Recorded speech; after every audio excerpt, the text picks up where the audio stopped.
If you enjoy listening to Career Conversations, why not become a member of the Royal College of Physicians of Edinburgh? Our membership provides you with access to the RCPE educational portal, the live evening medical updates, and you have options to view the symposia both in person or online. If you would like to learn more about this, please go to the Royal College of Physicians of Edinburgh website.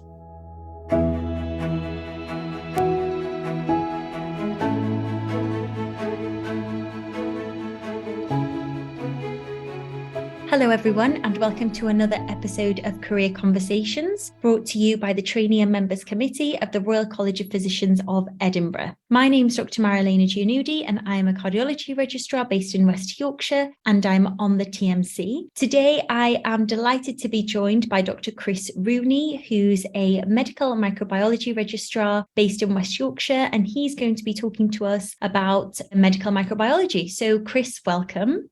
Hi, thanks very much for inviting me on. Thank you for coming along. So for our listeners, we use this podcast as a way of trying to promote Group 2 specialties, especially for people who won't necessarily have had exposure to specialties that they're potentially interested in exploring later down the line. So could you please just maybe start by telling us a bit about what medical microbiology is and how you got into it? Yeah, sure. So I think medical microbiology can be really diverse. It's rooted in laboratory-based diagnostics, but as the clinician, it's your role to integrate those diagnostics with the clinical team, but also you have roles in infection prevention and control and antimicrobial stewardship. And so I think it can be quite varied in terms of what you would do on a daily basis.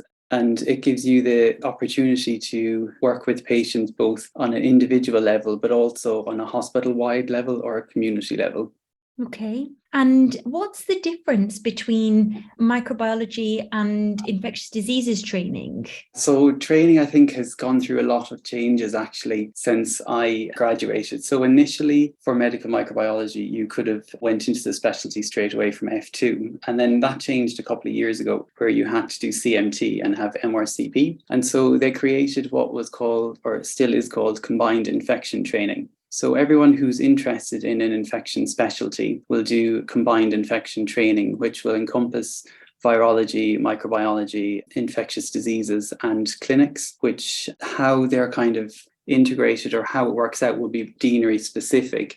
But after 2 years of that, then you will enter higher specialist training in one or two of those specialties. So when you initially apply, you will be applying for core infection training, but it will be a view towards a specific CCT. So in my case, I always knew that I was CCTing in microbiology, but my first 2 years would be kind of a broad infection training. So you can just do microbiology like I'm doing, or you could do microbiology and ID, or you could do general medicine and ID, or I think virology and ID. So it's varied, but at the start, you will always know what you're CCTing in, but everyone will do kind of the first 2 years the same. Mm-hmm. And how did you decide to just do microbiology? Because obviously, did you have exposure to virology and infectious diseases, or at what point do you need to decide that? Why I chose micro, I think, is I was trying to think about this, and I think it's because I was quite greedy, to be honest. And I really liked the laboratory-based pathology specialties, but I knew that I was really interested in medicine and I wanted to maintain that link, not just kind of advising clinicians, but still having some patient interactions.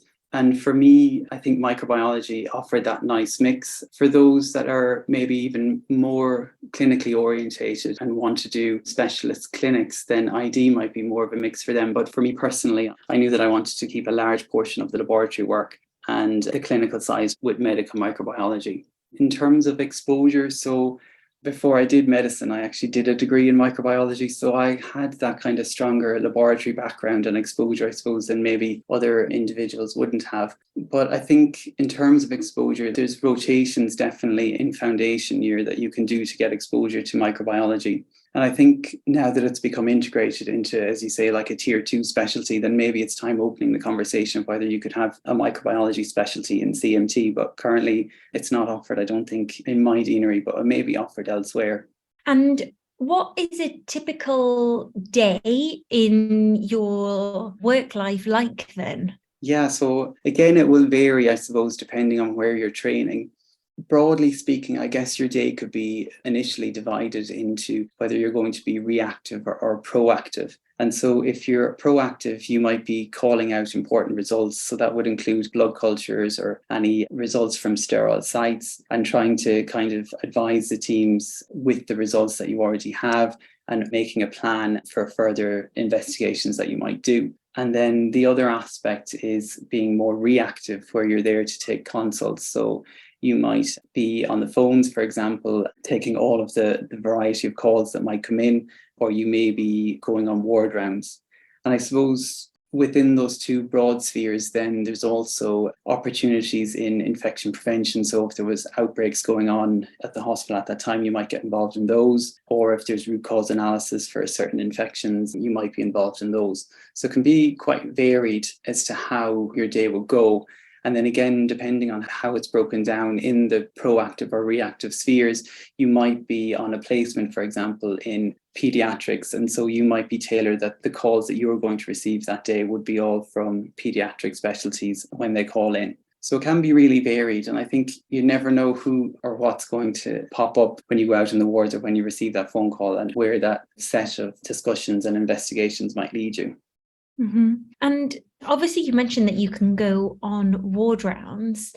From my, again, very limited experience, I've only really been in close contact with microbiologists when I did a hematology job. And I know, speaking to kind of some trainees, that they potentially hadn't even thought of it as a career simply because of the perceived lack of patient interaction. Is there an opportunity to be relatively patient-facing if you want that? And then if you don't want it, then you can be more, laboratory-based? How does that work? That's a great question. I think we're in this transition period. So traditionally, the microbiologist, I suppose, was seen more in the laboratory, and our training and your daily activities probably reflected that, and especially the exams. So it used to be that you were heavily based in the laboratory, actually doing maybe some of the testing yourself. And so the exams would have been actually over 5 days, and you would have gotten a sample and worked that up. Now it's changing. So there's an appreciation, obviously, that laboratory medicine, and that there's a lot of very highly skilled clinical scientists that run that aspect more autonomously now. And so the role of the medical microbiologist is switching more and more towards that consult, I think, and being more present on the wards. But again, it's kind of what you make it and what you want to do. But there's different avenues and subspecialties that you could get involved in that require kind of daily input. So again, it can be varied in the hospital, but most hospitals that have an ICU would have a daily ward round, and microbiologists that would be subspecializing in intensive care microbiology. And then other kind of specialties such as neonatal intensive care as well also gets a daily ward round. And then you have, I think, subspecialization in any specialty really, but we tend to have kind of ward rounds maybe 3 times a week in other specialties that maybe the patient aren't as critical, but there's still that aspect. And I think as it changes more and more, I think there's more emphasis on the microbiologist going out. So now we've done what's called a bacteremia review. So there's research that shows that if you have direct interventions on the ward with the microbiologist, that there's better outcomes from patients that have bacteremias. And so currently we would see all patients that have MSSA bacteremias in our trust. And I think that's something that's happening in a lot of trusts. And whether that would open up to include different bugs, I'm not sure, but it's definitely changing that we're becoming more and more present on the wards. I think if you asked microbiologists, they would say they were always present on the wards, but I suppose it's increasing presence. Mm-hmm. And with regards to your skills off the ward and off patient-facing medicine and actually being in the lab, obviously you were potentially in a very good position because you mentioned that your first degree was in microbiology. But how does it work if someone hasn't had that exposure? How does training work to actually learn how to undertake the techniques that are needed in the lab?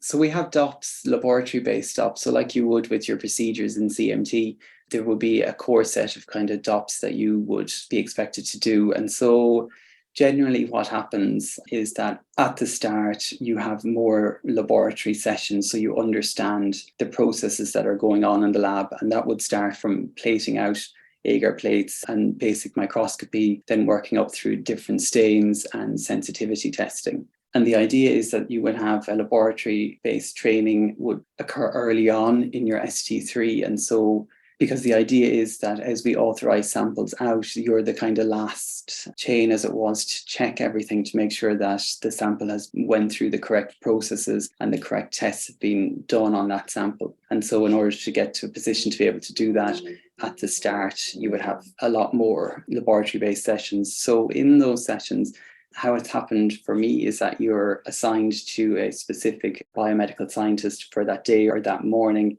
and you kind of follow them around, see what they're doing. Again, it depends on what bench you've been assigned to, but the idea would be that you would have a number of sessions and that you would work up, maybe not to be autonomous in that bench, but definitely to be able to understand all of the processes and the rationale behind those laboratory tests. So when it comes back to the authorization of that sample, you're able to see any anomalies or have that discussion with the biomedical scientist as to why a test was done this way rather than another way, for example.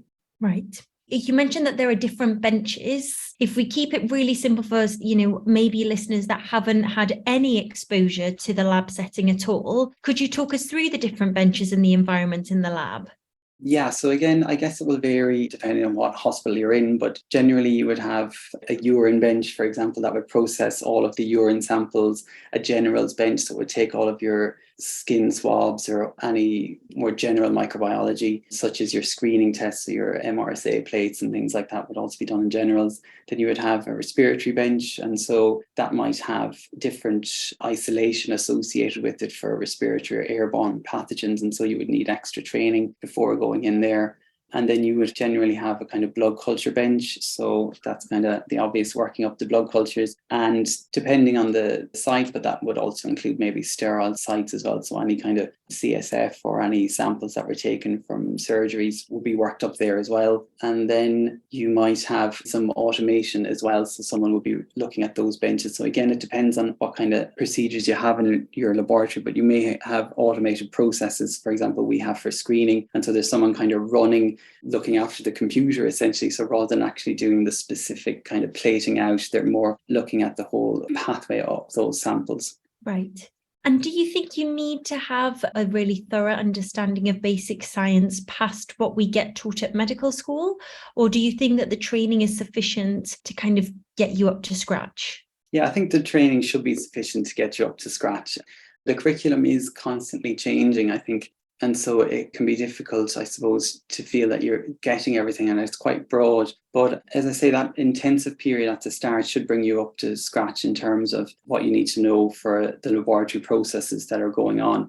I think, as I've said, we're kind of in this transition period where we're looking more towards the wards. And so the exams are also changing a lot more as well. And the emphasis on the practical aspects of medical microbiology, I suppose, are reducing. And so there's more emphasis on the clinical side and complex clinical cases in the exams and long cases where you would have multiple interactions with the team rather than what I suppose traditionally would have been maybe identifying an organism that was hard to grow or hard to classify. It's kind of moving away from that aspect into the more kind of complex clinical cases. But the training should be there to give you that knowledge to be able to understand all of the laboratory processes. But as I said, you probably wouldn't be expected to do them autonomously anymore.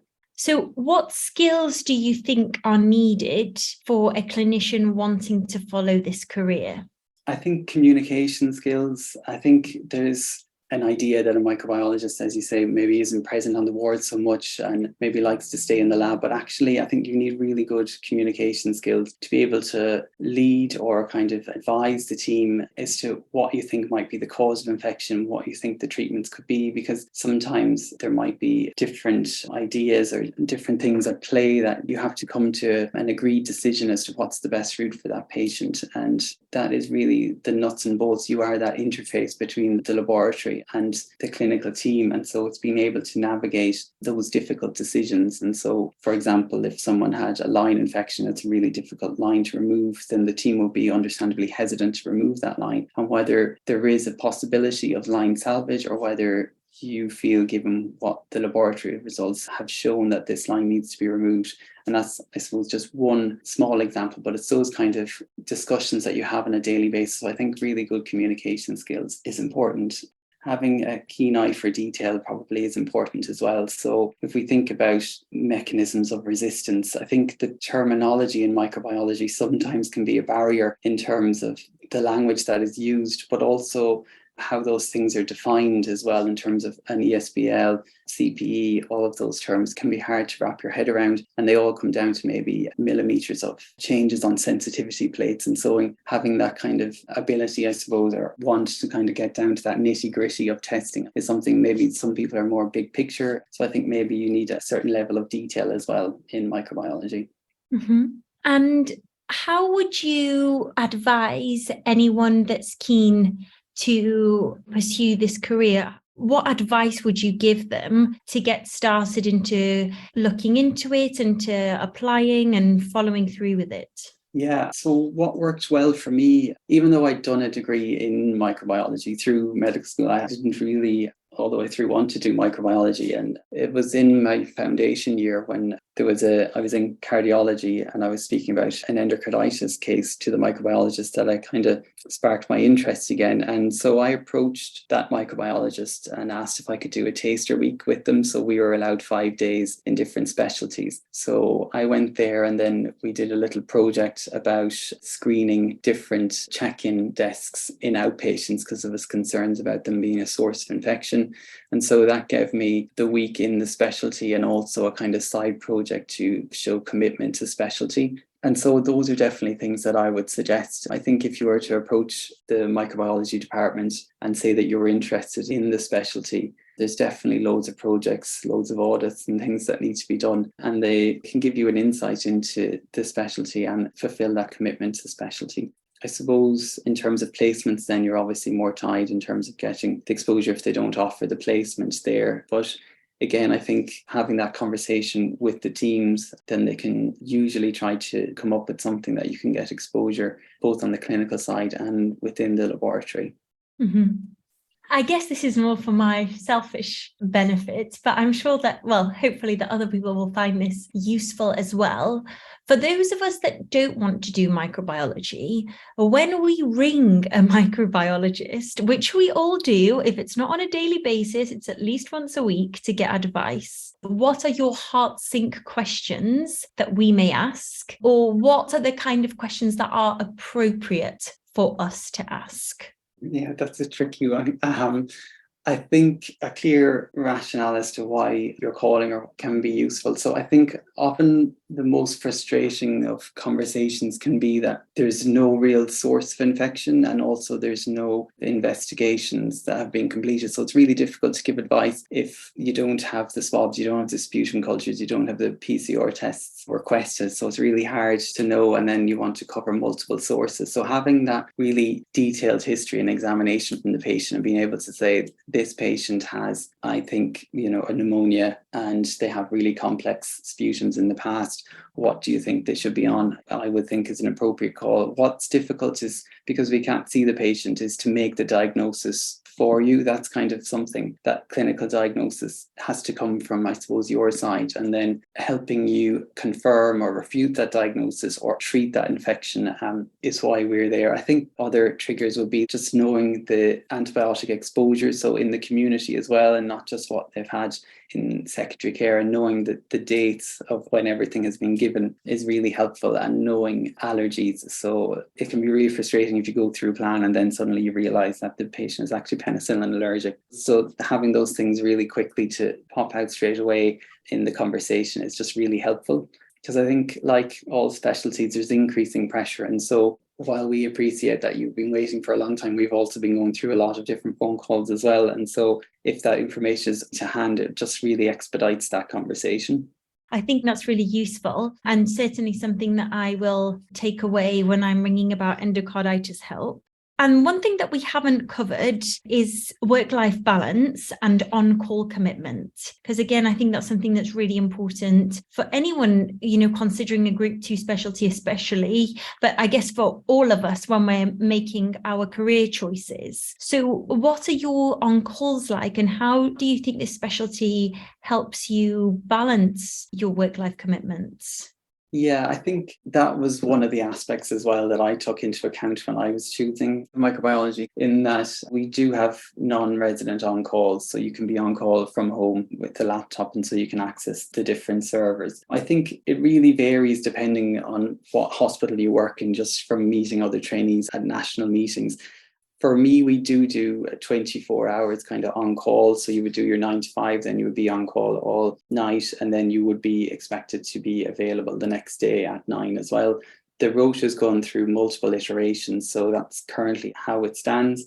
But I know in other centres, the trainees may not do nights on call. And so there's kind of that variation there. But generally, your on call can be from home.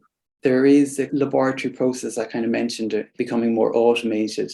There is an idea that there will be results coming at all times throughout the night. And so that may change how microbiologists work. I imagine it would. So again, depending on your trust or the department there, the hospital that you're working in, you would authorise samples up to a certain time. So we wouldn't be expected to call out positive blood cultures, we'll say at midnight. But again, that would vary depending on what trust you work in.